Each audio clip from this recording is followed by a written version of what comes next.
Welcome to our dual enrollment video. This video was written as a guide to help you through the dual enrollment process. If you have any questions or concerns regarding this video, please don't hesitate to email me at kimberly.newton@bakersfieldcollege.edu.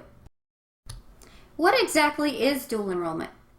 Dual enrollment is a program that enables high school students to enroll in college courses and earn college credit. These courses are taken at the high school when school is in session. The students will earn 2 grades for this course, one on their high school transcript and a separate grade on their BC transcript. Dual enrollment achieves several goals. First, this program allows participating high school students to graduate with college credit, putting them a step above their peers. It provides early exposure to college, hopefully preparing them for an easier transition between their high school and college careers. And finally, because of the way the program is set up, course expectations are maintained, while curriculum, rigor, and outcomes are consistent with the equivalent college course offered at BC. Dual enrollment is still a relatively new and possibly foreign program for many of us, not only on the campus of BC, but also on the high school campuses. And because of this, dual enrollment seems rather daunting. To help you through this and through the process, we've brainstormed and put together a list of tips that we hope you will find useful. We cannot stress enough the importance of planning and communicating. Make sure that you plan and communicate. The earlier this part of the process can begin, the easier it will be for everyone involved, including your students. During the initial meeting between the BC Liaison and high school teacher, it is of utmost importance to establish clear goals and expectations for the course. Once these are outlined and agreed upon, the next step should involve writing a course syllabus. We found it worked best when the BC syllabus was adapted to the high school schedule rather than the other way around.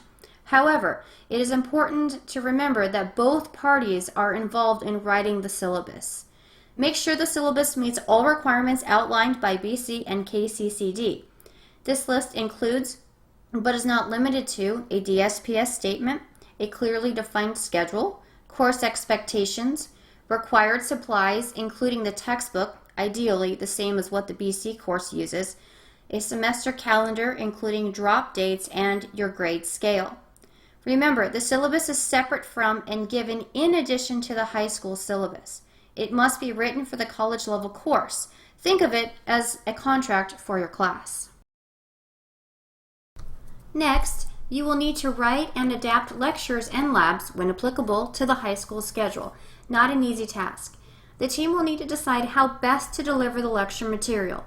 Please keep in mind that a typical college class has 3 hours of lecture per week, which may be difficult to translate over to a high school week. Generally, the rule of thumb is no more than 15 to 20 minutes of lecture per period at the high school.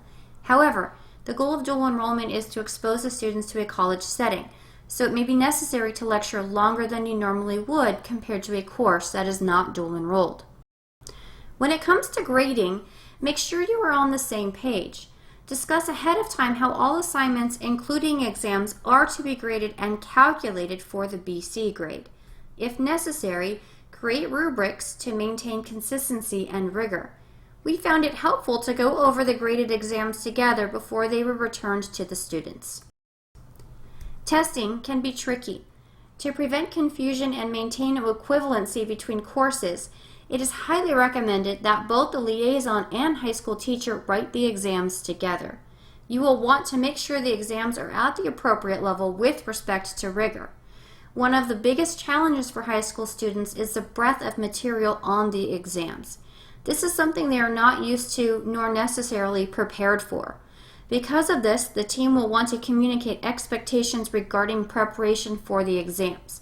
For example, should quizzes be given throughout the unit? Are the review sheets acceptable or not? If so, what level of detail should they include? Remember, the goal here is to expose the student and adequately prepare them for a college level course, so it is important that we aren't teaching to the test. You will also want to discuss what happens to the exams once they are taken. Do the students get to keep them, or should they be recollected and stored in the teacher's office? During these initial planning stages, and if possible, it is best to have visits to both sites. We felt as though it was advantageous to see both campuses to get an idea of how things worked at each. We understood each other and the process more when we could see things from each other's perspective. In order for dual enrollment to work, both parties must do their part. We have outlined the role of the high school teacher first, followed by the role of the liaison. One of the first things the high school teacher should do is communicate with the head counselor at the high school to ensure they understand the goal of dual enrollment and what the program entails. You will want to make sure they are able to pinpoint and guide the correct cohort of students. At this time, you may also want to ensure they know the difference between dual enrollment and articulation. The first day of school, you will want to hand out your syllabus. Be sure to go over the entire document in great detail with your students. This will allow you to have an open and honest conversation with them so they know exactly what to expect and what they are getting themselves into. They need to know what they signed up for, the benefits and the costs. Make it clear they will get 2 grades for this course, one on their high school transcript and the other on their BC transcript, which never goes away. Please explain this grade may or may not be the same between the 2 transcripts. Also explain what the drop date is, what a W is, and how it is different than an F. During back to school night, you will want to have another open and honest conversation with the parents. Explain exactly what dual enrollment is and what will be expected of their children. Make sure they understand the pros and cons for their child, including grades, drop dates, and W's. Next, we will discuss the steps required for enrollment. The student, principal, and parent must sign the dual enrollment authorization form. Students cannot be enrolled until this form is complete and received by Bakersfield College. Typically, the high school administrator or counselor is responsible for delivering completed dual enrollment authorization forms to BC. Once the authorization forms are completed and turned in, the next step would be for the student to complete the online application known as CCC Apply. This application can be found online and only needs to be completed by a first-time applicant. It is very important that the students accurately fill out all information on the application. They will need to include their social security number, address, and residency status. In the event that they don't have a social security number, they should see their high school administrator or counselor. After the application process is complete, the student will be issued an email and a BC ID card. If a student is returning, in other words, they have already taken a dual enrollment course, they will simply need to update their term of attendance. Returning students should not complete a second online admission application. For courses that have prerequisites, the student will need to take a placement test. These tests are facilitated by the high school counselor and should be completed well before the start of the course. Once the above steps have been taken and all proper documentation is completed and turned in, BC staff members will manually enroll the students. It is important that the high school teacher regularly check their rosters to make sure all students that should be enrolled in the course are actually enrolled. In order to allow students to make informed decisions about dropping the course, please make sure to have enough graded assignments before the first drop date. Otherwise, if there aren't enough assignments and points, the students will struggle with this decision. The first drop date comes early in the semester, so the students will need to make a decision sooner rather than later. Please be sure to be on top of this. If a field trip is required as part of the course, see the college catalog. You must fill out the appropriate paperwork to have signed by BC administration, students, and parents. This paperwork is separate from any necessary paperwork required by KHSD.